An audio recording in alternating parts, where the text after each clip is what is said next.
Well, greetings everyone. Welcome to another episode of Music is a Journey. I'm Peter. This video is the fourth in a series I'm doing where I revisit the recent albums of old bands whose studio discographies I have either complete or nearly complete. The first video, I revisited the latest albums of Judas Priest from Redeemer of Souls up until the latest one, Invincible Shield. In the second video, I revisited the latest albums of Deep Purple from Now What up to Equals One, albums of original material. I did not take a look at their covers album. And then in the third video, I looked at the 5 most recent albums of Uriah Heep from 2008 and onwards. Again, all 5 albums of original studio materials, and I think there was one of re-recording their old songs, which I didn't touch. So in this fourth video here, I'm going to look at the 4 latest albums of Yes. So before we get into that, just a brief background of my experience listening to the band. I really started getting into music in 1983. And of course, at that time, 90125 was released and Owner of a Lonely Heart was the big single at the time. I was really into hard rock and heavy metal. And I remember hearing Owner of a Lonely Heart and thinking the opening guitar sounded really cool. But after that, the song became more of a pop rock song and didn't really appeal to me. Later on, near the end of the 80s, I was really interested in finding out music that I would like from the late 60s and early 70s. And I saw a video performance of I've Seen All Good People on television. And I thought, Steve Howe, the guitarist, seems to be rocking out pretty well. And it's a kind of catchy tune, so let me check it out. And I bought the Yes album on cassette. I actually liked best the 3 long form songs on the album, the ones running around 8-9 minutes long. And my favorite was Starship Trooper, which still remains one of my favorite Yes songs of all time. However, in the beginning of the 90s at some time, I either sold off my cassettes or gave away to the Salvation Army, the ones that I couldn't sell, basically to a friend's brother. And after that, I just didn't listen to Yes again for a very long time, even though Starship Trooper would sometimes pop into my head. But it was in late 2010, I suddenly really got into Rush. And by the spring of 2011, I was thinking, okay, what are the inspirations of Rush? What bands inspired them? And then Yes and Genesis were brought up. So I thought, okay, those are 2 bands I know from the 80s, basically. Let me start with Yes and see where that goes. And I bought Fragile and Close to the Edge and was very impressed with those albums. And so from there on, I switched from Rush over to Yes. And for the next 3 months, I picked up all of the Yes albums.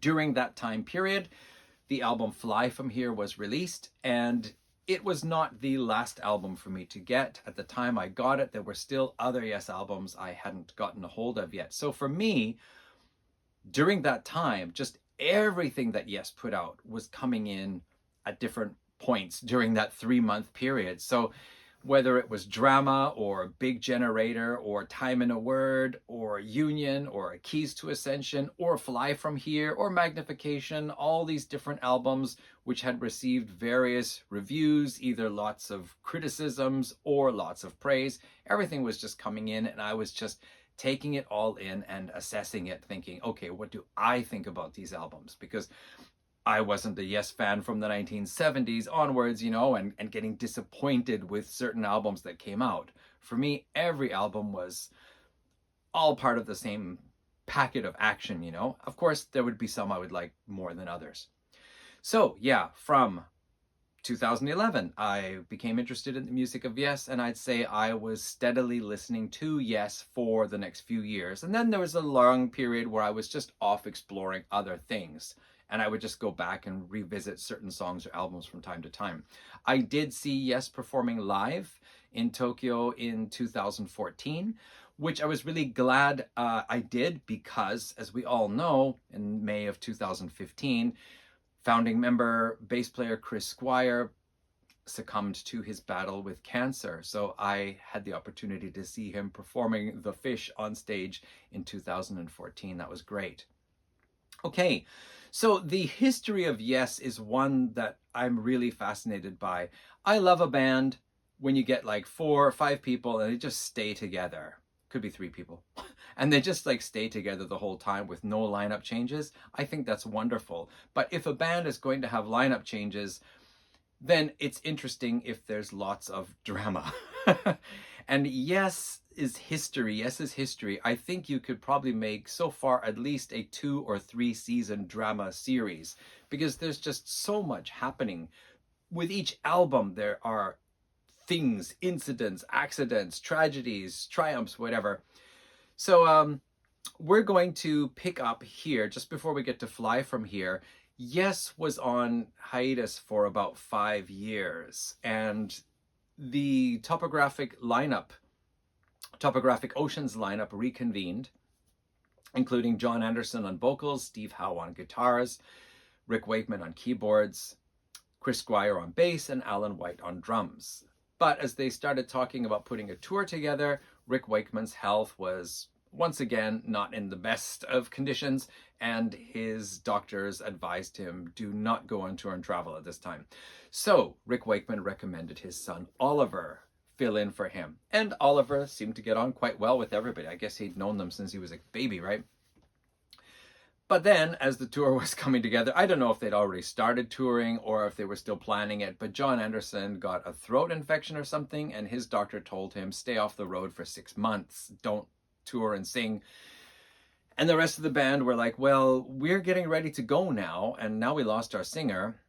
Well, it wasn't the first time John Anderson was not on a tour, so they decided to find somebody else, and somebody recommended there was a band called Close to the Edge, a Yes tribute band in Quebec, and said the singer is really good. He sounds a lot like John Anderson. Steve Howe was impressed with the performance. He saw it on YouTube, I think, and so they decided to get Benoit David from Close to the Edge to sing for Yes. Now, a lot of people will stick to that story only, that Benoit David was a singer in a Yes tribute band, because when it comes to criticizing him, that just fits so much better. But actually, Benoit David was the singer of the band Mystery, a progressive rock band in Quebec, and he'd sung on, well, he'd already been singing on a couple of albums. I think in total he appeared on 4 or 5 Mystery albums before he decided to retire from music altogether, as I heard. Anyway, he was hired to be the new Yes singer, and they began working on new material. Now, some material was already recorded with Oliver Wakeman as far back as 2008. And the band continued working on the idea that they were going to put out an album, and they decided to revisit a song called Fly From Here, which had been written by the Buggles, Trevor Horn and Jeff Downes, way back in the 80s. In fact, that song they had planned to present to Yes. And during the time that they met with Yes, at that time, it was Alan White, Chris Squire, and Steve Howe, because Rick Wakeman and John Anderson had gone off. And so they said, hey, this is perfect timing. We need a keyboard player, and Trevor Horn, if you can sing, then we need a singer too. So anyway, at that time, they had presented that song Fly From Here, and Yes performed it during their live shows for the drama tour. And after that, the Buggles, Trevor Horn and Jeff Downes, recorded it for the second Buggles album. So they said, let's revisit that song. And then they contacted Trevor Horn and asked him about if he would work with them about using the song. And then Trevor Horn thought he'd have to train Benoit David to sing it, because Benoit David, being French Canadian, had a bit of an accent. So he wanted to teach him how to sing it the way Trevor Horn was singing it. Jeff Downes was also working with the band, and they decided that they should try to expand the song, not just do one track, but turn it into what would become a side-long epic piece that was divided into different chapters. So each chapter would be a piece or a song, and then they would segue one into the next and become like a whole sidelong type thing. So this required more working with Jeff Downes, and after a while they decided maybe some of the stuff here that we recorded with Oliver Wakeman is not fitting in with the album now, and they decided to leave it off the album, which then Oliver Wakeman responded to by saying, well, look, you're working more with Jeff Downes than you are with me. You're kicking my material that we worked together on off the album, so maybe you don't need me. And Oliver Wakeman left the band and recorded his material as a solo album of his own. So as you can see, there's always this drama behind each of the albums. But finally there, I think it was in June of 2011, the album Fly From Here was released. And so this is where we will pick up with my reviews of the albums. Now, just last thing to say before we do this, for those of you who haven't seen any of the other videos in this series, what I do is I listen to each of these albums at least 3 times. Very carefully so that I can revisit my opinions of them. In a lot of cases, the whole reason why I'm doing this is because in a lot of cases, I buy these new albums by favorite bands of mine, listen to them once or twice, and then kind of move on. And so these videos are in as much just for me to revisit them and become more familiar with them, better acquainted with the music, and develop a deeper appreciation for them. So it's not just like, oh, it's a good album and it stays in the collection, but I can remember the songs that I like. I can remember why I like an album, or if there's anything about it I dislike. So that's what I've done with each of these. And then what happens afterwards is, if there's time, if I don't have a chance to record my video so soon, I will continue listening, picking out different songs that I really liked and listening to them again, maybe listening to a whole album again. So sometimes the albums get 4 or even 5 listens. Anyway, we're going to move on now to 2011's Fly From Here. Artwork, of course, by Roger Dean. This album, I remember, received a lot of criticism from fans, and that was because there was no John Anderson.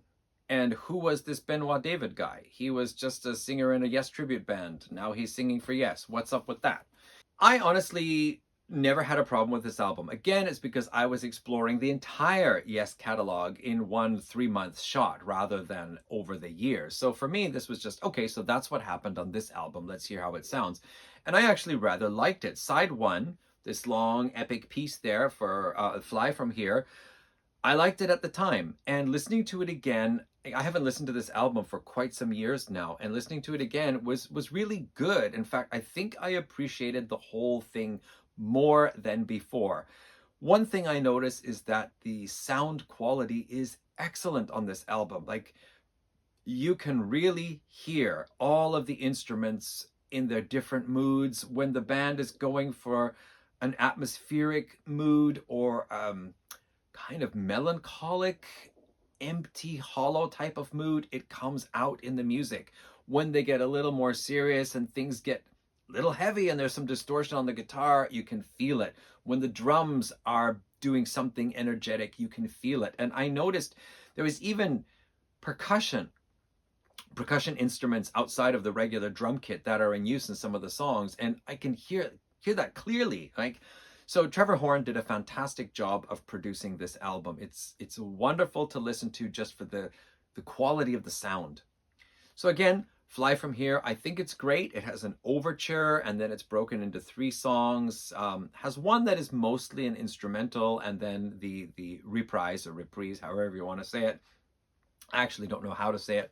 The only thing is there's one called Bumpy Ride, and this whole song has all this atmosphere of being alone or spending time in a dark building at night, or they're like, ghosts in the corridors, or taking a seat at a table by the water's edge and silver tide from the moonlight, this kind of thing. And Bumpy Ride feels almost comical. It seems like almost like some kind of fun comical video should be accompanying the music there. So that's kind of a standout thing. It's like, wonder what that was all about. But it does break up the overall continuous mood of the song, which I'm fine with anyway. I didn't need the comic music breakup there, but it's good. Side 2, we have a Chris Squire song, The Man You Always Wanted Me to Be. It's not bad. It's fine. I like it. And then we've got Living on a Film Set. You're riding the tiger. It's okay. It's probably one of my least favorite tracks on the album, but it's not bad. And then we get Hour of Need, which is a short acoustic instrumental, very lovely, talking about the human condition in modern times. Like, there's a line like, water to drink for everyone. Life is just hard because we are, so many of us, and we're, governments are mismanaging things basically, and it's hard for everybody to live just simply and comfortably even. So that song is really short and it's really beautiful. And for a long time, I wished it could have been a longer track. And then I found out they actually had recorded a longer version, which appeared as a bonus track on the Japanese version. And surprisingly, even though I'm living in Japan, the version I ordered from Amazon was not the Japanese version. So I don't have that bonus track. So I actually bought it from iTunes many years back now. And I actually found the longer version was not as satisfying as the short version. I think it was just like the short version makes you wish there was more. The long version feels like they stretched it out a little too much. It wasn't necessary. And it reminds me of Wondering Aloud from Jethro Tull's Aqualung album, which is one of my favorite tracks on the album. It is a beautiful, short acoustic piece. And I always thought, I wish it had been longer. It's so beautiful. But then I got an anniversary, 40th anniversary, I think it was, reissue of the Aqualung album, and a longer version of Wondering Aloud appears as a bonus track, and it's not as satisfying. Go figure. Anyway, Hour of Need is a lovely track. Then we get Solitaire, which is an acoustic instrumental, classical guitar type instrumental by Steve Howe, which is nice. You know, those show up from time to time on Yes albums.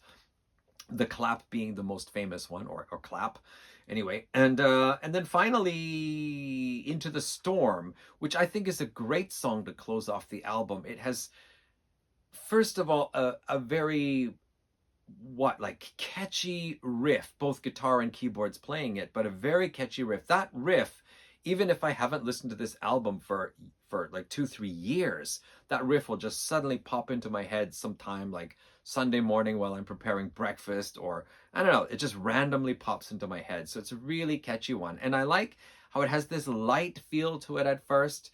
Like there's this line saying something like, "We've been stupid all these years," or something. But then it changes and takes on a little bit more of a serious mood at the end. So overall, I don't care what other Yes fans say, this, I think, is a pretty decent album. I enjoyed listening to it 3 times again in the last week and a bit. Is it in my top 10 Yes albums? Probably not, but it is certainly in the top half. And I have no problems with Benoit David's voice. I think he's doing a fine job on this album. All right. We move along. So what happens during this time here? Benoit David gets laryngitis or something, and he has to take time off the road. So once again, Yes, move on without their vocalist. Taylor Hawkins of the Foo Fighters recommends John Davison, who is a singer, or at least was a singer, for a band called Glass Hammer, which is an American progressive rock band that sound like they were really into Yes. So John Davison joins Yes.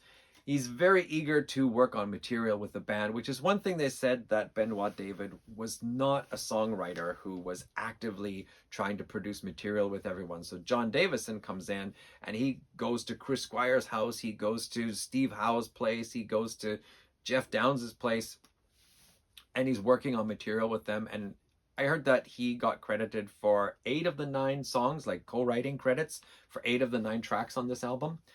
So in 2014, they released this one, Heaven and Earth. And this album's, the response was not very positive. Reading the Wikipedia page article on this, there is one critic who is quoted as saying something like, "This is the album where Yes teach young modern prog bands how to be boring." At the time, I remember reading some reviews on Prog Archives or on the internet, and I remember one person calling this a gigantic galactic turd, and another person who was taking it track by track said, "By track 3, things are really moving slowly."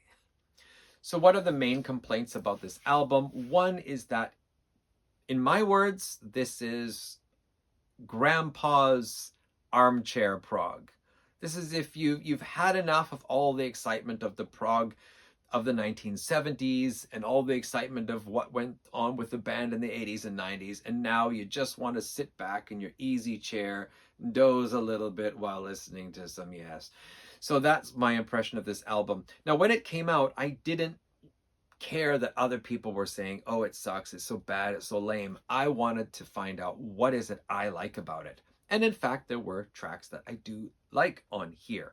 However, after repeated listens, after a while, I began to feel, you know what, it really is a dozer of an album. The songs never really get all that exciting.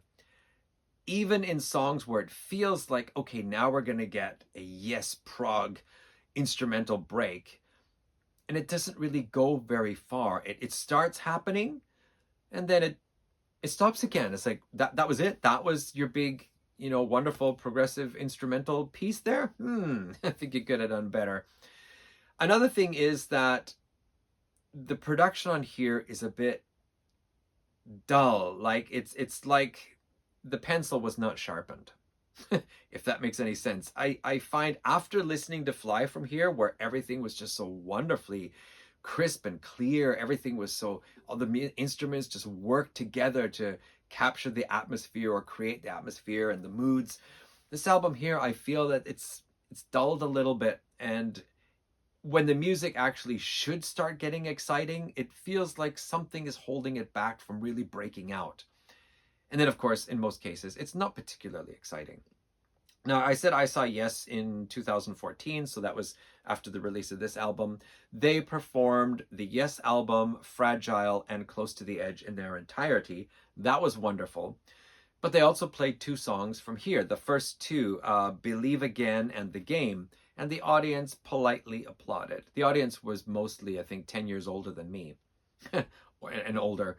But yeah, they were all very polite and applauding for those two songs. And then the band went back to playing the classics that everybody loved. I was glad they played those two songs. I think I cheered the loudest. And it was Believe Again and The Game, which are two of the tracks I actually like on this album. They are both quite mellow.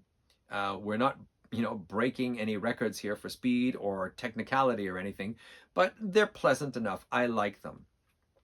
Unfortunately, the rest of the album stays in this slower, more peaceful, drowsy mode. But there's still some lovely tracks on here, like the track 4, To Ascend.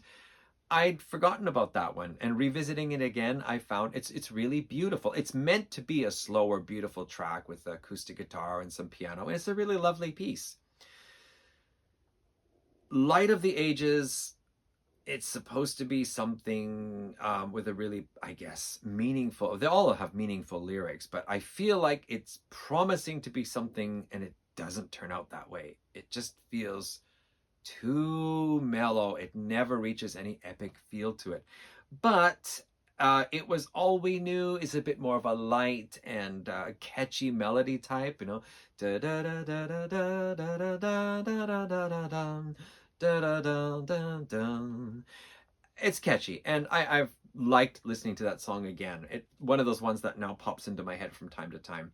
And then finally we get Subway Walls, which was the one track everybody was saying back then, this is where Yes, finally, the last track of the album, actually begin to show their progressive rock talents, compositional talents again. But I find it's a good song, but I don't find it as memorable as the other ones, which are not as proggy, but just have more pleasant, catchy, memorable melodies. So overall, I gave this an album 3 out of 5 stars back in the day. I eventually lost interest in it, but coming back to it again, I find that there are 4 or 5 tracks on this album that I do enjoy listening to. Now, the Yes drama story continues. As I've already mentioned, in May of 2015, Chris Squire, the final founding member of Yes, still in the band, succumbs to cancer. That was really shocking. I think that was the big rock star death that affected me the most, because I really liked Chris. I'd seen him in some interviews, and something about him I just really liked. There was a really funny one where he talks about meeting Jimi Hendrix, and maybe I should put the link to that in the description of this video. If I think about it, I will. If not, maybe I'll remind myself later. Anyway, yeah, so it was a very sad moment for me. And Yes actually then did not record any new albums for a long time.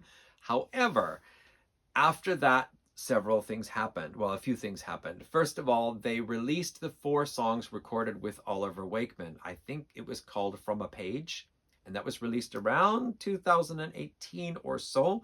I knew nothing about that. I only found out about it here just in the last week or so. And of course, now tracking down a CD copy of that is super expensive. It's 4 studio tracks plus some live material. If I could get a hold of it, I'd really like to. I'll have to look around. Then they also worked together with Trevor Horn to redo Fly From Here Revisited. That really turned me off. It's like, are you really being so disrespectful to this album here and the people who worked on it to say, well, now we're going to do it again? But apparently they asked Trevor Horn to contribute the vocals since it was originally his piece. And I don't know if it was the whole album or if it was just the Fly From Here part. I've never heard it. But I heard in the Wikipedia article says that Jeff Downes says that they re-recorded some parts and they sound much better and they're much happier with the album now. But I don't know. And then, of course, Yes was inducted into the Rock and Roll Hall of Fame. Typical Yes drama. Rick Wakeman is telling some jokes. I mean, he tells jokes wonderfully. I think he's a very funny man. I have a book of his, which is hilarious. But, you know, it's the Rock and Roll Hall of Fame induction, and he's telling some, you know, joke about his doctor getting an erection. Somebody makes a comment about, it's too bad Chris Squire couldn't be here, and without missing a beat, John Anderson says, oh, I saw Chris last night. He looked radiant. Okay, yes. And when somebody made a comment about, is there any chance that you guys might have a reunion? Before the question was even finished, Steve Howe was going, no way, not a chance. And he looked really irritated, like something was really just getting his goat and he wanted the whole event to just be over and done with. So I don't know if there was problems between him and John Anderson or him and Rick Wakeman or just the whole thing bothered him. I don't know. But it just felt like such a weird, it's like those family gatherings where everybody has something strange about them and they annoy each other or stand out, whatever.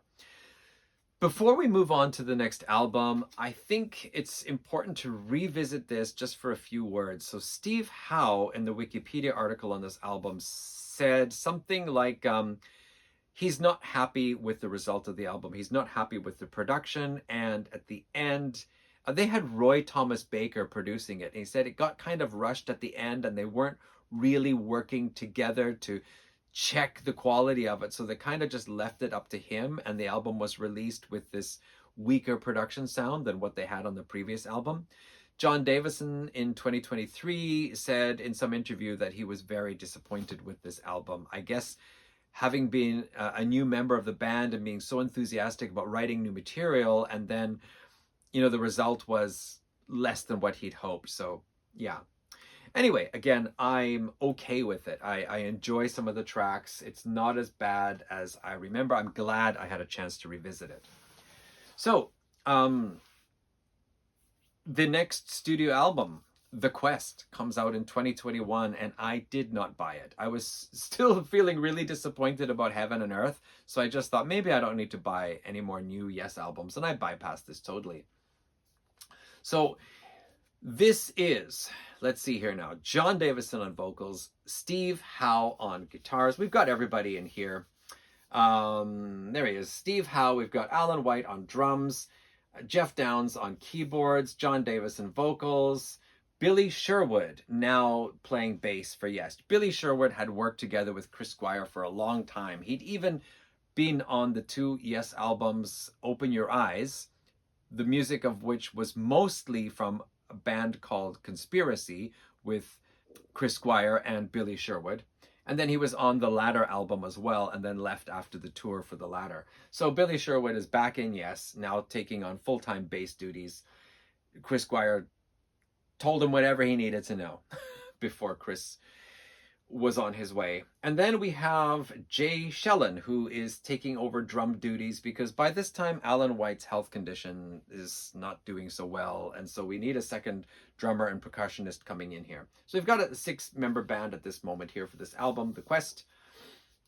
This was released as a single disc with the full proper album, plus 3 additional tracks that were recorded during the sessions, but they were felt not to be part of the album proper.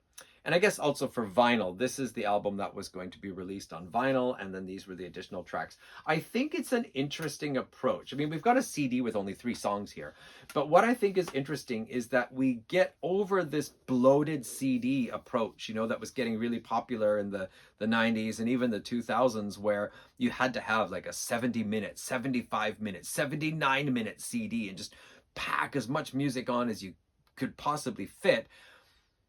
And I think our attention span for albums is kind of fixed at around 35 to 40, a little bit over. Maybe 50 minutes is still acceptable, but albums that go over that, they better have a damn good reason for going over 50 minutes. You've got an hour-long album, it had better be a concept album or a really damn good one.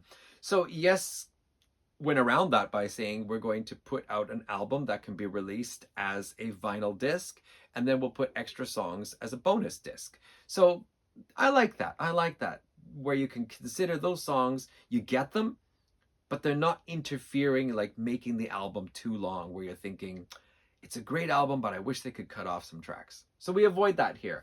Now, I'm going to say, first of all, the sound quality on this is much, much better. This is an album that I did listen to only once or twice after I finally got it last summer, 2024, and thought, oh, okay, yeah, it's decent. I think I got it after I got the next one, Mirror to the Sky, which I like so much, I thought I should probably get this one. So now here I am revisiting it, and the opening song, The Ice Bridge, that is, honestly, it's my favorite track of the next 2 albums, this one and the next one. It's really been growing on me, and I listened to it again twice today.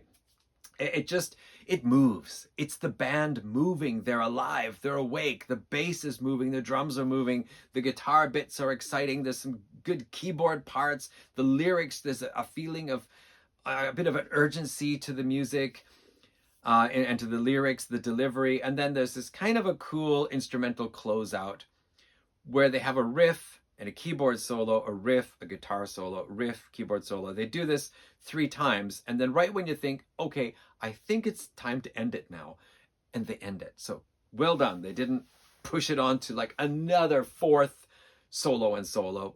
All right. So well done. Well done. Love The Ice Bridge. And the follow-up track called Dare to Know, I really like that one too. And one of the things that really surprises me, like now listening to this album, is the songs are unpredictable. It starts with one thing, then there's some beautiful acoustic guitar setup, then it shifts over to something else, the song comes in, then something else happens, then it goes back to the song, but when you expect it to do the something else thing again, it does another thing instead. And so you never know, like after one part of the song is finished, are they going to repeat something they already did, or is there going to be something new? Also, they're working with an orchestra in here rather than just using synthesizer as they did on the previous album. So the orchestra is an added instrument to this album coming in on some of the tracks, and I really like it. Unfortunately, after that, the other songs, all of them have that same feeling that the band is doing something more interesting with the music and it sounds good, but I just don't find anything to really latch onto after that. There are songs that have parts that I latch onto, but then my mind wanders while I'm listening to it.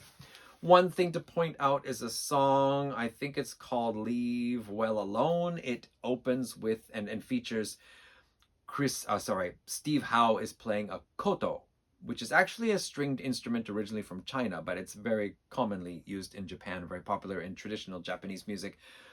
He plays it very simply, just 3 or 4 descending notes, but I actually have played koto before. A student of mine many years ago had a friend who was a koto teacher, and I went to their house for some New Year's event thing, and then so I was interested in the koto, so she taught me how to play just a simple little ditty on the koto, and it was really fun. So yeah, the music is sounding more adventurous than on the previous album, but I feel it's often kind of meandering and just there are lots of parts, but I haven't, after listening to this album 3 times and some of the songs a 4th or 5th time, it's only the first 2 tracks that really stand out for me. One of the 2 bonus tracks, or 3 bonus tracks, Mystery Tour, it's the 2nd track. It's just a song about the Beatles, and I think I don't need to listen to that one again. I mean, you know, George played guitar like ringing a bell. Did he know? Okay. I don't know. Whatever. But it's not bad. What I like about this album is that it feels that they are recovering from whatever they didn't do so well on this album. They haven't totally found their footwork yet, but they are on the right track. Well, of course, the Yes Drama story continues after this album. Later on in 2022, it was 2022, they already started working on the next album, and then Alan White passes from his health issues. So we almost cannot have a Yes album without somebody leaving, somebody passing on, or some other type of drama going on. 2023, we see Mirror to the Sky come on. Is it already 2023? Okay, so maybe I got this album 2 years ago because I bought this one, liked it so much, I decided to get this one. Wow, it's already been that long. I remember Michael Nolan, the YouTube channel guy, Michael Nolan. He talks about these old classic bands and their albums. He had so much good stuff to say about this album. He was really excited about it. I'll just open it up here. We can see there's a little booklet inside. So we're down to 5 band members now. John Davison, Steve Howe, Jeff Downes, Billy Sherwood, and Jay Shellen. Jay Shellen on drums there. And again, they did the same kind of approach where they do an album and then they have 3 additional songs. And I think the album songs were band songs, whereas the 3 additional ones were mostly written by Steve Howe, if I remember that correctly. So yeah, again, Roger Dean doing the artwork. This album, yeah, I was very impressed with it as well. I felt Yes were, since I hadn't heard The Quest yet, I felt Yes had taken big steps since Heaven and Earth. Again, the sound quality is really good on this album. The music is adventurous. And again, they're working with an orchestra on here. So there are some purely orchestral parts where the rest of the band is out for a little bit and then they join in again. After going over this now like 3 or 4 times, I like Cut from the Stars, the opening track. I like All Connected. I like Luminosity. The only thing I don't like about Luminosity is that John Davison doesn't pronounce it as luminous. He pronounces it as luminous. But other than that, who cares? That's a small detail. I like the song. I like the something like woefully tragic, karma, chromatic. I don't know. There's some of these kind of like nonsense lyrics in there. Like they're putting words together, which is what John Anderson used to do a lot. So I like that. That feels like a Yes approach to songwriting. Living Out Their Dream is a more upbeat song. I'm not sure if I like it yet or not. Sometimes I think I do like it. Sometimes it's probably the song that I like least on the album, but I do actually like pretty much everything on this album. Mirror to the Sky, the title track, is like 14 minutes. Again, orchestral parts. It's Yes showing off their ability to write longer compositions and have different changes in the music. And finally, Circles of Time sounds a bit dorky at first, like time circles, circles of time. Ugh, please. But actually the song is really pretty, especially the chorus. I really came to like this piece. It's Steve Howe playing 2 different acoustic instruments, John Davison singing, and a bit of background, maybe orchestra or keyboard, I'm not sure. So quite musically simple, like not so many tracks, but it's a very beautiful song. And then the 3 bonus ones, these 3 are much more exciting than the Quest ones. Unknown Place is a pretty cool track. It has quite a powerful beginning. And then there's an organ solo in there, and there's also some pipe organ being played. Like, you know what? One thing is that Jeff Downes comes and goes. You hear him playing some keyboards. He's doing some synthesizer, maybe some piano, maybe some organ.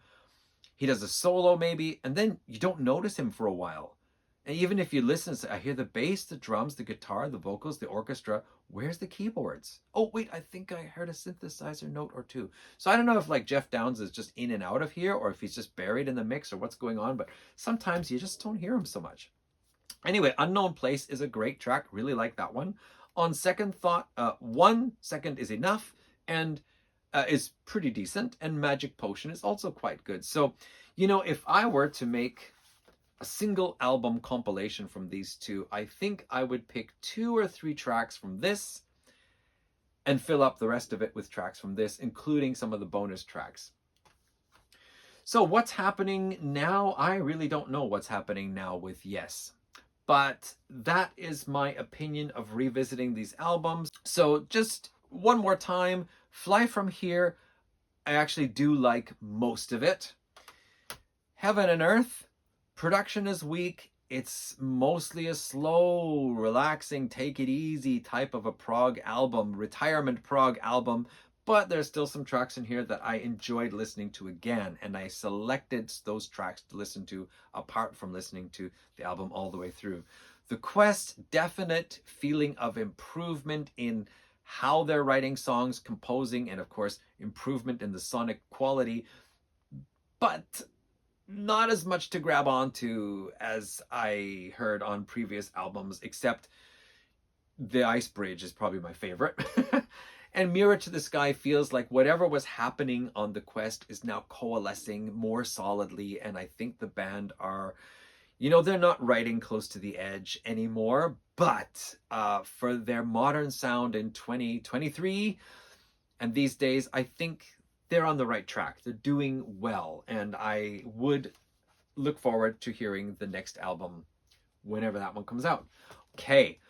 What are your thoughts on these albums? Do you have them? Is there anything on them that you like, or do you feel Yes is kind of washed up? Are you one of those people who feel, hey, if there's no John Anderson, if there's no Chris Squire, if there's no Rick Wakeman, if there's no Peter Banks, I don't know, you know, I'm not interested. Whatever your thoughts are, let me know. And if you have bypassed these albums altogether, you might want to check them out and just see what you think. I think there's some good quality material on all 4 of them. That's my Yes recent albums of Yes revisited video, and I have one more video to do in this series, but it's going to be maybe 3 or 4 weeks before I get to that one. So thank you all, everyone, for watching this one here. Again, leave your comments, and I look forward to reading your comments and hopefully seeing you in the comments of another video of mine. Take care, all. Good night. Goodbye. Yeah, have a nice day. Have a good week. Whatever. Bye, folks.